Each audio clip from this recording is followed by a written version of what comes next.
উস্তাদ ও উস্তাদ, এক জায়গায় এতক্ষণ আমাগো গাড়ি হন কি অক্ষম। আরে আমি হর্ন হারুন চালাই গাড়ি দারুন, শুনি কম বাজাই বেশি, হাতে আছে হর্ন, যানজটের জম। তাইলে দেরি কিসে, লাগান হন।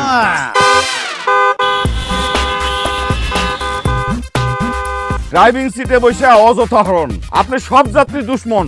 শুনি কম, একটু জোরে কন, জোরে কন। আপনি সব যাত্রীর দুশ্মন। আরে ভাই একটু বুঝে তো কন। এই যে আপনি এতক্ষণ হর্ন দিলেন, আপনি তো আর আগে চলে যেতে পারবেন না। অযথা হর্ন দিলে তো রাস্তা খালি হয়ে যায় না, বরং আপনার হর্ন আপনাকেই বধির করছে। তার মানে আমি নিজেই এতদিন নিজের কানের 12টা বাজাইছি। বুলবুল আর করতেছেই না রে বুল, বাজাবো না ও কারণে হর্ন, কমাবো শব্দ দূষণ। কি ড্রাইভার ভাইয়েরা রাজি তো? আর নয় শব্দ দূষণ, চাই সুস্থ জীবন।